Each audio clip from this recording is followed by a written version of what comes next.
ॐ नारायणं नमस्कृतं नरचराचरं देवीं सरस्वती व्यासं ततो जयमुद्रे वेदे रामायणे चैव पुराणे भारते तथा आदौ चान्ते च मध्ये च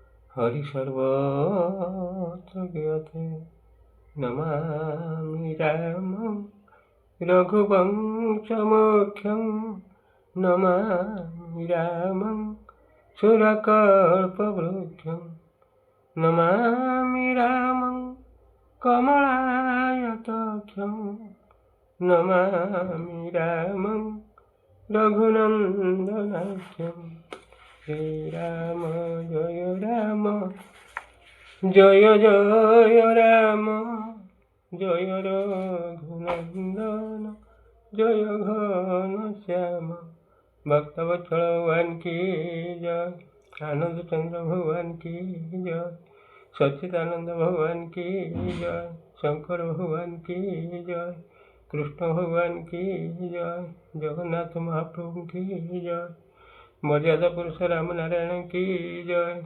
भक्तवत्सल भगवान की जय लखनलाल जी की जय भरतलाल जी की जय शत्रुलाल जी की जय जनकनंदिनी सीता देवी की जय संकट मोचन हनुमान जी की जय झंकड़वासिनी माँ शारदा को जय स्वर्गमत पाताल की जय दश दिगपाल को जय यूट्यूब कर्मकर्ता मान को जय मोर प्रिय श्रोताबंधु मान को जय अग्निदेवता को जय जल देवता को जय वसुधा देवता को जय पवन देवता को जय सूर्य देवता को जय चंद्र देवता को जय मोर प्रिय श्रोताबंधु आपण मान को नमस्कार करी आरंभ करने को जाऊँ ये धारावाहिक संपूर्ण रामायण कथा आपण को विनीत अनुरोध आपण मैंने भिडियोटी संपूर्ण देखिए दयाकोरी सब्सक्राइब करेंगे लाइक करेंगे आपण मैंने शुणुंट युद्ध चली जिते लंकापुर को जाऊँच खूब कम फेरुंच जी जाइए आपण मैंने शुणी परवर्ती अध्याय कई गोटे फेरी ना एक कथा चार माने जाए दूर थाई तो देखती जाइए रावण को सब विषय कहते जी महावीर माने जाइए कई फेरी ना सी सब ता भितर रावण को पुतुरा अच्छा रावण पुतुरा गुण गाई बहुत कांदिला मंत्री माने रावण को बहुत प्रकार आश्वासना कले रावण टी स्थिर है से बेले रावणर मन पड़गला तरणीसेन कथा मंत्री मान कहला तरणीसेन को डाकिक मो पाखक आण रावणर आदेश पाई मंत्री जड़े जाई तरणीसेन पाखे पहुँची राजा आज्ञा जनइला आपण मैंने श्रोता बंधु जानते तरणीसेन विभीषण का पुत्र तरणीसेन जाई रावण को नमस्कार करी कहला बड़ बापा मत क्यों विषय डकाइले कहतु रावण एक कथा शुणी तरणीसेन को स्नेह कोल बसई चुंबन दे कहला पुअरे मोठारे स्नेह भक्ति रखी तोर पिता विभीषण को छाड़िलु ये जगत मध्य कीर्तिमान बोलाइलु तोर पिता धर्मपरायण ମୋତେ ଯୁଦ୍ଧ ନ କରିବା ପାଇଁ ବହୁତ ବୁଝେଇଥିଲା। ମୁଁ ମୂଢ଼ ବିଭୀଷଣର କଥା ମାନିଲି ନାହିଁ, ତାକୁ ଗୋଇଠା ମାରିଲି। ବହୁତ ନିଷ୍ଠୁର ବାକ୍ୟ ମଧ୍ୟ ପ୍ରୟୋଗ କଲି। ସେଇଥିପାଇଁ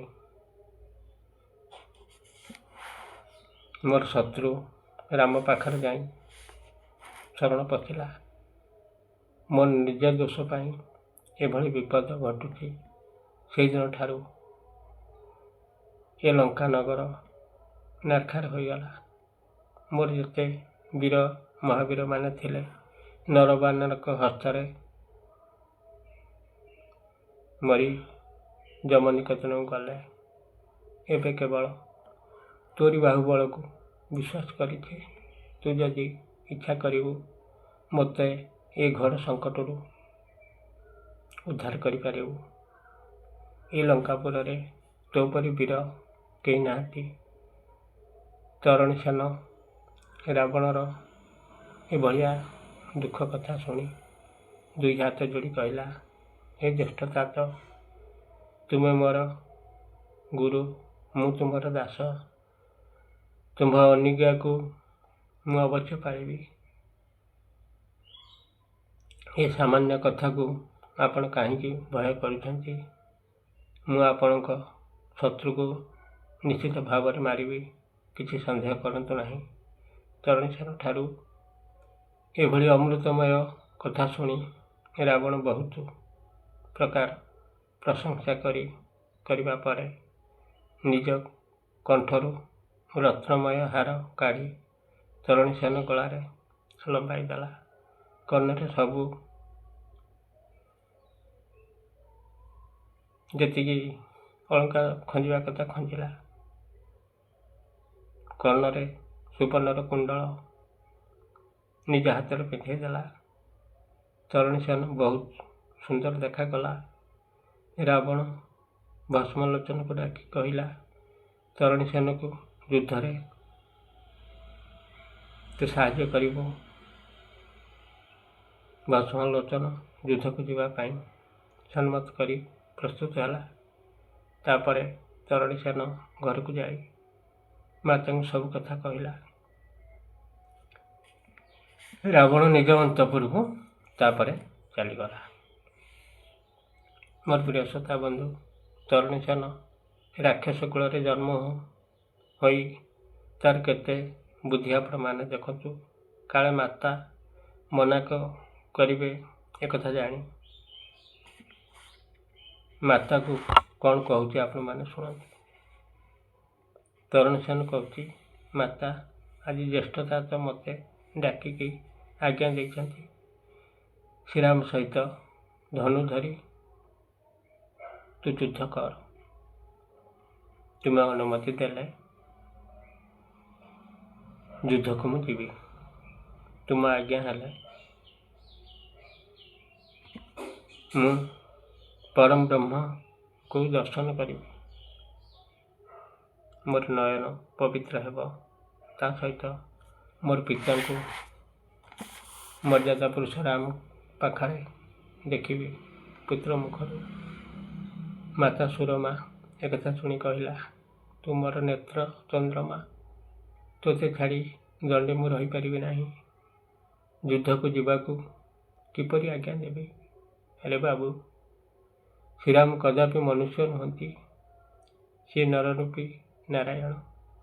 ଏ କଥା ଜାଣି ତୋର ପିତା ତୋତେ ଆଉ ମୋତେ ଛାଡ଼ି ଲଙ୍କାର ସୁଖ ସମ୍ପଦ ଛାଡ଼ି ଶ୍ରୀରାମଙ୍କ ପାଦ ତଳେ ଶରଣ ପଶିଲେ।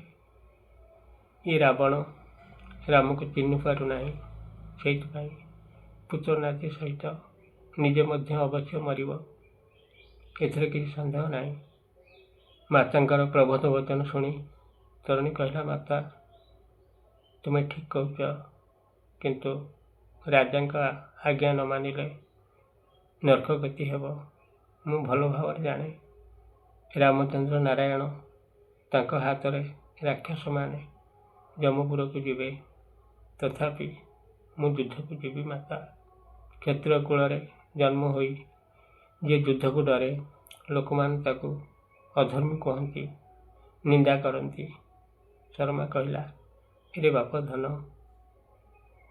ସିଂହ ମୁଖକୁ ମୃଗ ଯେପରି ଯାଏ, ତୁ କ'ଣ ସେହିପରି ଯିବୁ? ଯେଉଁ ରାମ ହାତରେ ସବୁ ରାକ୍ଷସ ବୀର ଯମପୁରକୁ ଗଲେଣି, ତୁ ସେ ରାମ ସହିତ ଯୁଦ୍ଧ କରିବାକୁ ଯିବୁ କାହିଁକି? ବ୍ୟାଘ୍ର ପାଟିରେ ମୁଣ୍ଡ ଭରିବାକୁ ତୁ ଯିବୁ କି?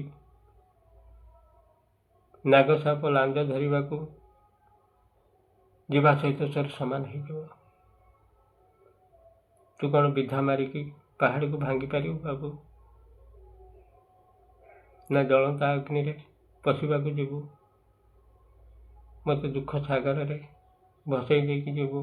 ଯଦି ଏକଥା କରିବାକୁ ତୋର ମନ ହେଉଛି, ମୋତେ ଅନୁଜ୍ଞା ମାଗୁଛୁ କାହିଁକି? ଯାହା ତୋର ଇଚ୍ଛା ହେଉଛି ସେୟା କର। ମୋର ପ୍ରିୟ ଶ୍ରୋତା ବନ୍ଧୁ, ଆପଣମାନେ ଚିନ୍ତା କରନ୍ତୁ। ମାତା ପୁତ୍ରଙ୍କର ଯୁକ୍ତି ଶାସ୍ତ୍ରରେ ଅଛି, ଦୈବଲ୍ୟାନ୍ତ ନାନ୍ୟବଳମ୍। ତାପରେ ତରଣୀସେନ କହିଲା, ମାତା, ମୁଁ ତୁମ ସହିତ ଯୁକ୍ତି କରୁନାହିଁ।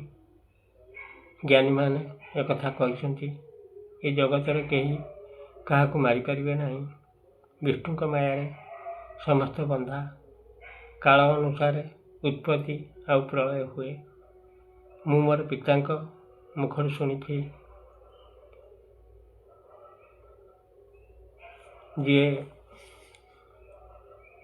ଭୀରୁ ସେ ମରଣକୁ ଡରେ।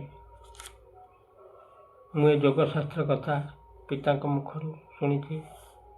ସବୁ ମାୟାର ବଳରୁ ଏ ସଂସାରରେ ଭ୍ରମଣ କରନ୍ତି। ସବୁ ଜୀବ ଜଗତ କାଳର ଆୟତରେ ରହିଛନ୍ତି। ସେ କାଳକୁ ଏ ଜଗତରେ କେହି ଲଙ୍ଘନ କରିପାରିବ ନାହିଁ। କାଳ ଶେଷ ହେଲେ ନିଶ୍ଚିତ ମରଣ ହେବ। ତାକୁ ଦେବତାମାନେ ବି ରକ୍ଷା କରିପାରିବେ ନାହିଁ। ହେ ମାତ, ମୋ ପାଇଁ କିଛି ଚିନ୍ତା କରନା। ଯେଉଁ ରାମ କଥା କହୁଛ, ସେ ଭାରି ଦୟାଶୀଳ। ମୋର ବାପା ଜଣୁ ରାମଙ୍କର ଦାସ। ସେ ରାମ କ'ଣ ଦାସର ପୁତ୍ରକୁ ମାରିବେ? କେବେ ମାରିବେ ନାହିଁ। ମୋର ପ୍ରିୟ ଶ୍ରୋତା ବନ୍ଧୁ, ଆଜି ଏତିକିରେ ଥାଉ। ମନ ବହୁତ ଦୁଃଖ। କିଏ କୁଟ କପଟ କରି ଲୋକମାନଙ୍କୁ ଆଉ ଦେଖାଇ ଦେଉନାହାନ୍ତି। ଖୁବ୍ କମ୍ ଲୋକ, ଯେଉଁଠି 500ରୁ 2000 ପର୍ଯ୍ୟନ୍ତ ଦେଖୁଥିଲେ, ବର୍ତ୍ତମାନ 50-100 ହେବା କଷ୍ଟକର। ତେଣୁ ଆପଣମାନଙ୍କର ଇଚ୍ଛା, ସେ ଭଗବାନଙ୍କର ଇଚ୍ଛା, ସେ ମର୍ଯ୍ୟାଦା ପୁରୁଷ ରାମନାରାୟଣଙ୍କର ଇଚ୍ଛା, କେବଳ ରାମ ନାମ ଟିକେ ମୁହଁରେ ଉଚ୍ଚାରଣ ହେବ ବୋଲି ଏ ସଂସ୍ଥା ଚାଲିଛି। କେଉଁଦିନ ଶେଷ ହେଲେ ହେବ। ସେଇ ମର୍ଯ୍ୟାଦା ପୁରୁଷ ରାମ ନାରାୟଣ ଆପଣମାନଙ୍କର ସଦାସର୍ବଦା ମଙ୍ଗଳ କରନ୍ତୁ। ଆପଣମାନଙ୍କ ସହିତ ଏ ବିଶ୍ୱରେ ଯେତେ ନର ନାରୀ, ପିଲା ବାଳକ, ମୋର ଗୁରୁ ଗୁରୁଜନ ଅଛନ୍ତି, ସମସ୍ତଙ୍କୁ ସେଇ ରାମ ନାରାୟଣ ଉଦ୍ଧାର କରନ୍ତୁ।